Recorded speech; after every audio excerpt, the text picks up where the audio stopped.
Well, as the world marks International Day of Solidarity with Palestine, a group of South Africans will march in Johannesburg calling for a ceasefire in Gaza.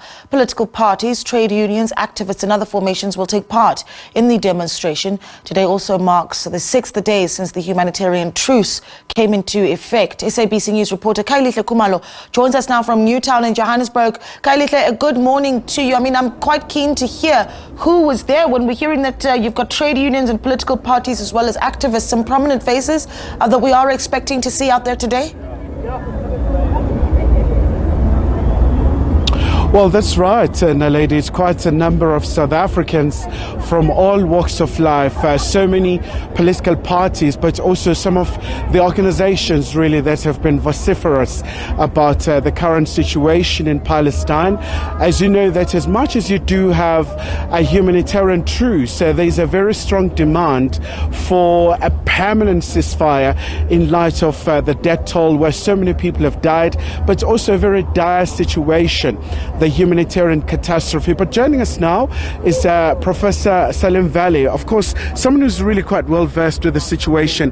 Prof, thank you so much indeed for your time. First and foremost, the importance of today. This day of solidarity is recognized by the UN to support the Palestinians for their quest for self-determination. Tell us about the significance of today. Absolutely. For 75 years, Palestinians have faced atrocities after massacres, after injustices. What we see happening is an ethnic cleansing. And we in Johannesburg have heeded the UN call of the International Solidarity Day for Palestinians, together with millions of people throughout the world. We say enough is enough. We say that genocide must end, the killing must end. We want a permanent ceasefire, the lifting of the siege of Gaza, the stopping the detentions of children, of many people, of thousands, both in Gaza as well as in the West Bank. We are saying that destruction must end. Israel is more and more behaving like a pariah state, and it must be seen in all its nakedness, and we must treat it like we treated its unlamented former friend, apartheid South Africa. So we have 40 organizations that have endorsed the march, both trade union federation, women's groups, youth groups, and we've all come together to send a strong message that we South Africans are united. There are just a few people who today support apartheid Israel because they have seen what they have done to civilians. And we will continue with our solidarity while we fight inequality at home and injustices throughout our continent. And just once again, Prof, we look at what the United Nations Secretary General Antonio Guterres said about the current humanitarian truce, saying that, well, it's not really enough in light of the human catastrophe, that is facing Gaza Strip, where we've seen the healthcare facilities under siege, but also the World Health Organization warning about the outbreak of diseases. So do you concur with that sentiment? Absolutely. It's absurd to have temporary pauses. We need to end the genocide. All the hospitals in Gaza have been bombed. Schools have been bombed. Journalists have been killed. Over 60 journalists have been killed. Medical doctors.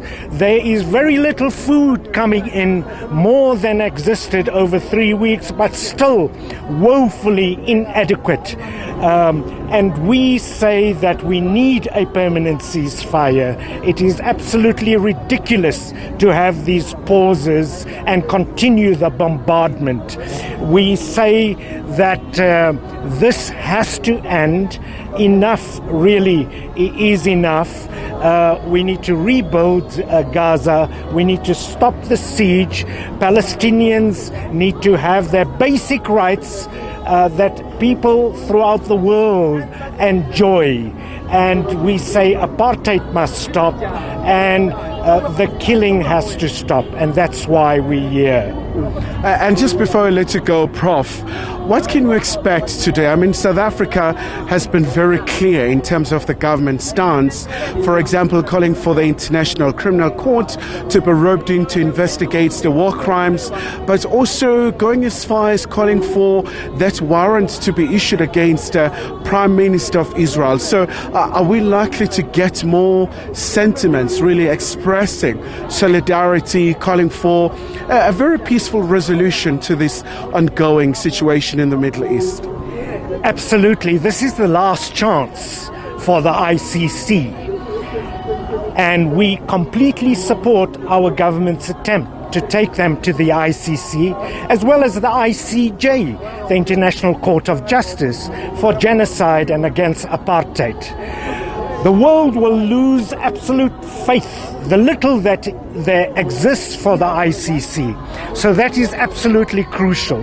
We also say we need to stop all trade with apartheid Israel, with genocidal Israel, in the same way we had sanctions against apartheid South Africa.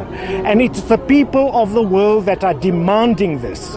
We say Bibi Netanyahu, Ben Gvir and their supporters, including Biden and Sunak and Scholz and Ursula von der Leyen from the EU, are accomplices of this genocide. It is unconscionable what is happening now. It has to end, and we will continue, like people throughout the world, to stand up and make our voices heard, because Palestinian voices have been drowned in blood. All right, Prof, thank you so much indeed for your time. So, Naledi, that's Professor Salim, really talking about the significance of today, but really just talking about all these global activities that are mobilized across the globe in support of the state of Palestine. And there are so many planned activities in New York, in many other capital cities. So right here in Johannesburg, we do understand this is the assembly point, but, then the demonstrators will be moving to the Nelson Mandela Bridge, where they will have a prayer, and then eventually they will have a moment where they will have a rally that will be held at the Constitution Hill.